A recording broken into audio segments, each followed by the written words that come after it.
안녕하세요. 예수비전 성결교회 안희한 목사입니다.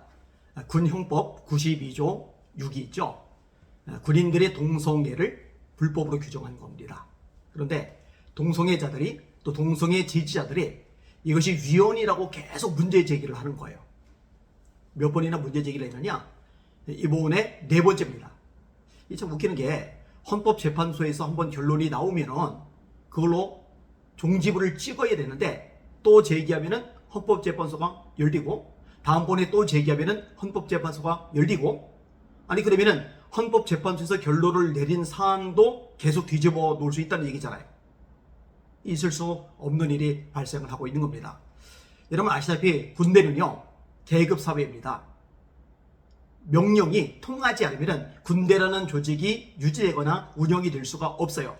이런 계급 사회 속에서 남자들과의 동성애 관계, 이 학문 선교가 허용이 된다면 이거 군대가 엉망진창이 되는 건 당연한 거죠.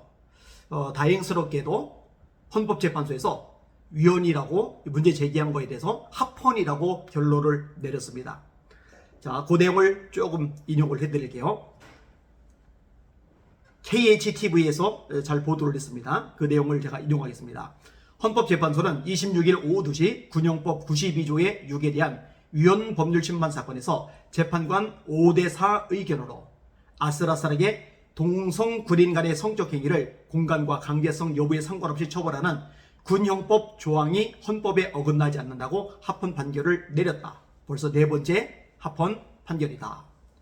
군형법 92조의 6이란 군인 등에 대한 학문 성교나 그 밖에 추행을 한 사람은 2년 이하의 징역에 처한다는 규정이다. 당연히 있어야 될 규정인 거죠. 이번 판결로 영내뿐만 아니라 휴가나 외박, 외출을 나가서 합의를 했더라도 군인의 신분으로 동성한 학문 성교 등의 성행위를 하면 형법으로 처벌을 받게 된다. 또한 HIV 감염인의 성관계를 처벌하는 에이즈 예방법 제19조 전파 매개 행위죄에 대해서도 첫 번째 합헌 선고를 내렸다. 헌재는 동성 군인 간 성적 행위를 방치하면 군대의 엄격한 명령 체제나 위기 질서가 위태로워지고 결과적으로 전투력 보존에 직접적 위해가 발생할 우려가 크다며 대부분 남성으로 구성된 군 조직 특수성 및 전투력 보호라는 공익 등을 종합할 때 관련 조항은 헌법에 위배되지 않는다고 합헌 이유를 밝혔다. 당연한 거죠. 잘 밝힌 거죠. 헌법재판소에서 막아냈다라는 측면에서 참 다행이고 감사하다라는 생각을 하지만 이게 5대4라는 데서 위기의식을 느끼는 거예요.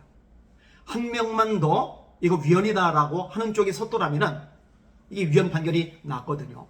그래서 군형법 92조의 6이 폐지가 될 뻔했거든요. 이게 폐지가 돼버리면 군대의 동성간 성행이 학문 성교가 아주 자유스럽게 퍼져나갈 뻔했거든요.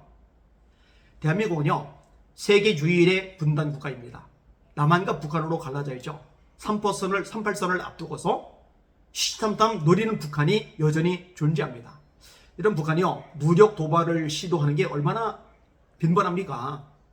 적화야욕을 포기하지 않았잖아요. 근데 이렇게 시퍼렇게 눈 뜨고 이 대한민국을 집어삼키려고 벼르고 있는 와중에서 이 대한민국을 지키는 최후의 보루인 군대가 위계 질서를 잃어버린 채 엉망진창이 된다면 대한민국의 안보는 그냥 무너져 버리고 마는 겁니다. 이런 걸 내버려 둘 수는 없는 거죠.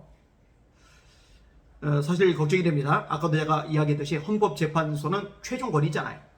자, 법원에서 재판을 진행을 합니다. 1심 판결 났어요.